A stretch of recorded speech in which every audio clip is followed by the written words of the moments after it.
What's going on, guys? So today we unfortunately have a very sad rusty knife sitting here, a classic Opinel, all right, in carbon steel, and it is rusty. Look at that. So quick story, Christine and I are planning on going camping again. We want to do some camping this summer and breaking through old gear and stuff. Happened to pull out one of her favorite camp knives, this little carbon Opinel, and very sad to see it was covered in rust, thick surface rust. But not a big deal. We're gonna go ahead and clean it off today. I figured might as well do a video on it. I have a rust eraser, all right, which I'll explain in a second. I got some Flitz metal polish, and I have my trusty knife rag, which I use for all kinds of stuff knife related. So let's put that off to the side. First off, the rust eraser, I've talked about these multiple times over the years. This is essentially a fine abrasive, okay, in a rubber eraser. It's kind of like the rubber eraser you use, in school or maybe art class or something. Just kind of thick rubber. And it just has a bunch of grit in it, essentially, okay? So it works like sandpaper, but in a rubber form. And you use this to remove rust. That's why it's called a rust eraser. There's multiple companies that make versions of this. I'm sure different companies, maybe the grit is a little bit different, but generally speaking, this is my go-to for surface rust removal, all right? And then after I get the rust off, I'll use some Flitz metal polish to kind of polish it up a little bit. That's basically just smoothing the surface out, trying to close in those pores just a little bit. It's not really gonna polish it like mirror polish or anything, not for this purpose. And then of course we have to resharpen it, all right? When a knife starts to rust, the very first thing that goes is the edge. Okay, so even though this has a very, very thin edge, and I can probably, tear open things with this, it's obviously not sharp anymore, okay? Because the thinnest little part of the edge is the first thing that rusts. So yeah, that's the deal. Here's the before, all right, here's the after. It looks like it's garbage to some people, like, oh man, I gotta get a new knife. No such thing. That is not the case. We're gonna go ahead and just restore this. It's actually easier than you might think. So, I have a little paper plate here just to catch all the crap so it's not on the table. And we're going to get right into it. Obviously, when you're going back and forth with any knife, whether you're sharpening, cleaning, wiping down, whatever, don't rub the edge. It's sharp, right? Seems like common sense, but some people forget about that. So I'm used to this. So it might look like I'm doing something dangerous, like sometimes I'll cut towards myself, and I know I'm doing that, and someone will randomly mention, hey, don't cut towards yourself, it's unsafe.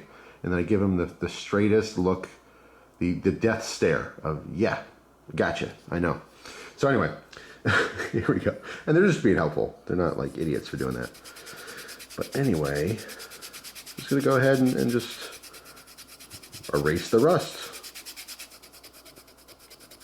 Now with these blocks, you obviously have, the corners to get in tighter spots, like down here. I'm gonna use the actual corner, all right, because it's a tighter spot there. And I'm holding on a downward angle because I don't want to pack in, all kinds of rust and dust and rubber material inside of that locking collar.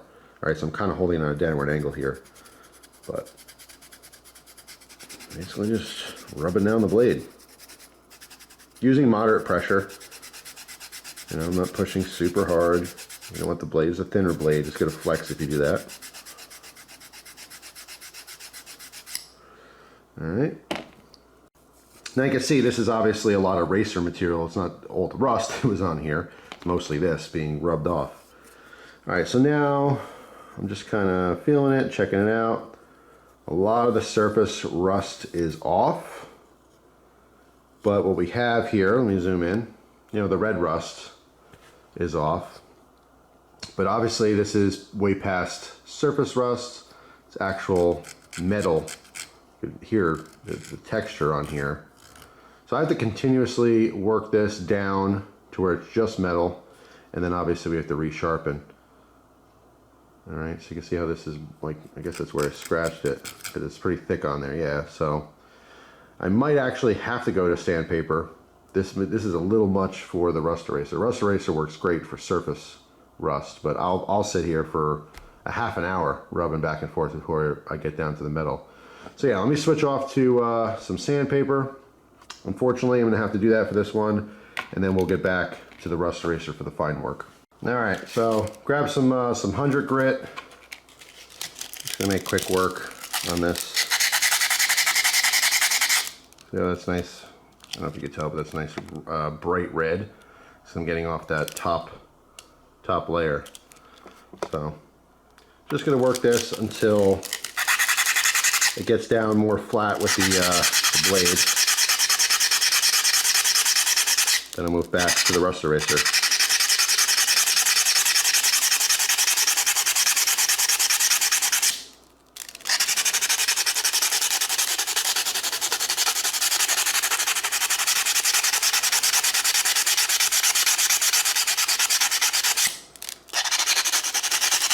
Yeah, see what that did in a couple seconds would have taken, 10 minutes with the rust eraser. So sometimes you need something a little more aggressive because this really built up thick. Like I said, obviously to get scratch marks, but I'll try to, stay straight so that the scratches that are on here almost looks like it went on a grinding belt or something, In other words, if you're going to scratch it, try to scratch it evenly, if that makes sense. All right, on the side, see the difference? Let me zoom in here. Pretty heavy, down to the metal. And to be honest, it's pretty smooth. There's not like incredible pitting or anything, which is nice. So you still have plenty of the integrity of the blade, and it's very usable.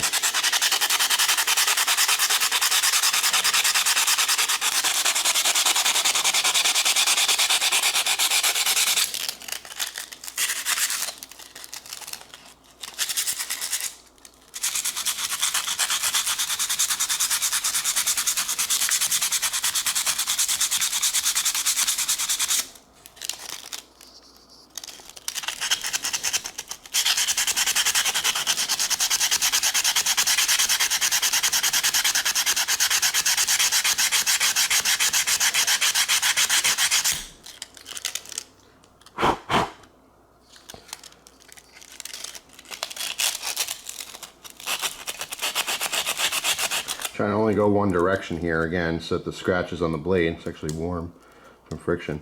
Trying to make sure the scratches are all even, so at the end of the day, it'll still look good.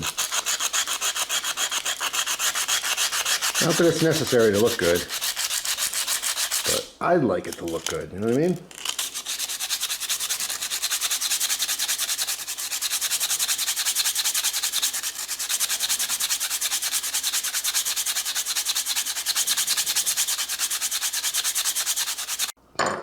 Alright, let's get some of this polish, put a tiny bit on this side.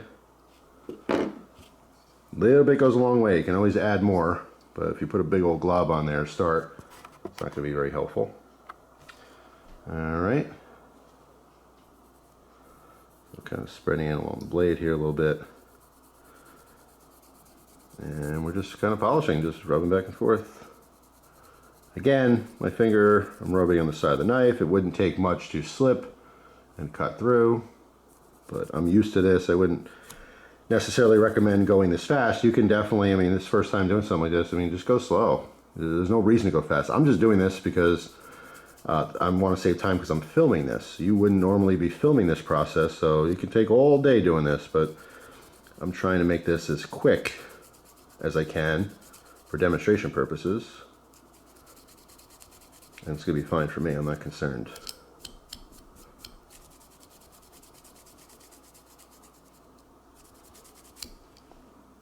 Well, that side actually turned out really good. Go ahead and use a little bit more on this side. Barely a little stamp. A little stamping of the Flitz.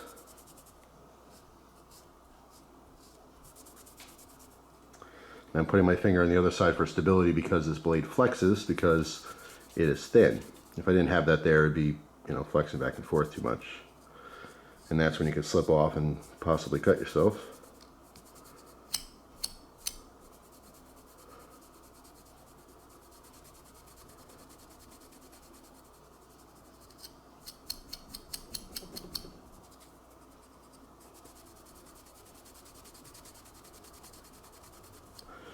Alrighty, and that is pretty much it. All the rust is removed, we're polished. Now we have to sharpen. Now you can see, let me move this plate a little bit. Let me zoom in as much as I possibly can without it blurring out, so you can really get an idea that basically what we have here is a texture now on the blade.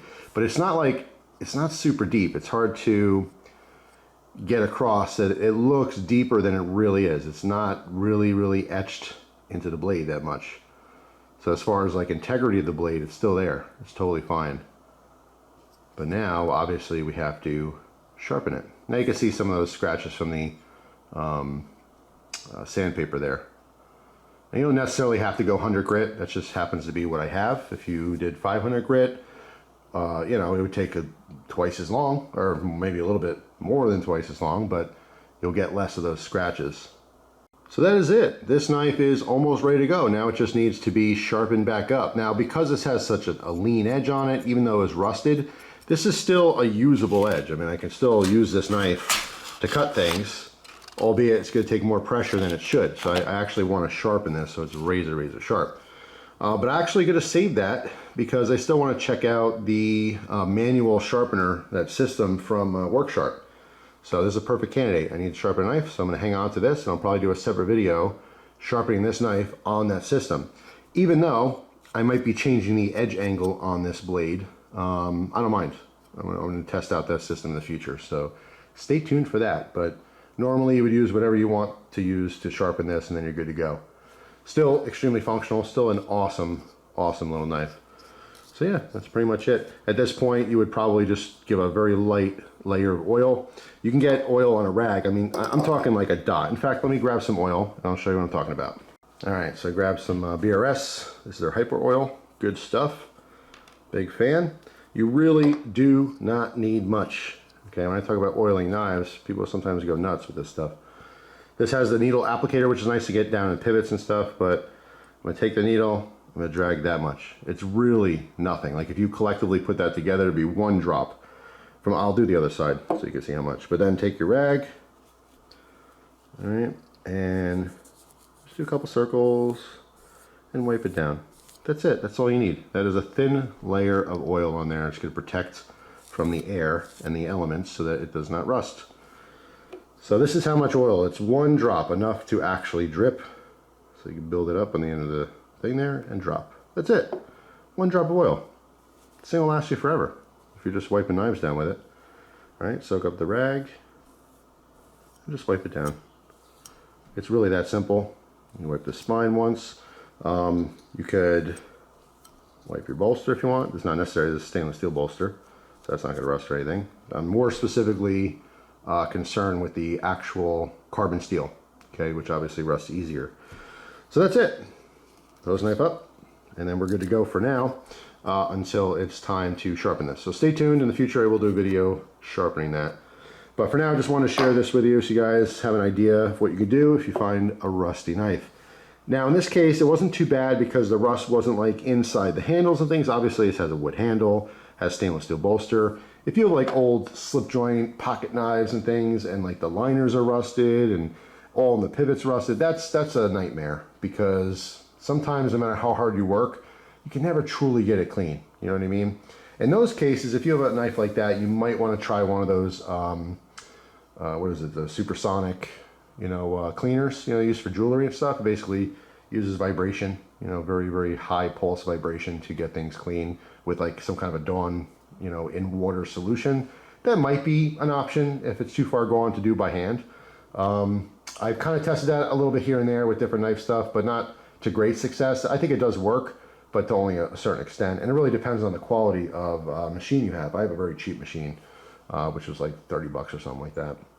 So it's not the best for that, but I guess if you had an actual one that works really well, maybe that's a route to go. Or if you know someone, you can borrow it. That might be good. But yeah, I mean, for simple stuff like some surface rust on the blade here, not a big deal at all to take care of that. So don't write off your knives. If they get rusty, they're not garbage. Clean them up, sharpen them up, and you should be good to go. And this one is going to live to fight another day. And after we sharpen this, Christina will certainly use this on our next camping trip. So that's all. Thanks for watching, guys. Hope you have a fantastic day, and I will see you guys tomorrow with a brand new video. Take care.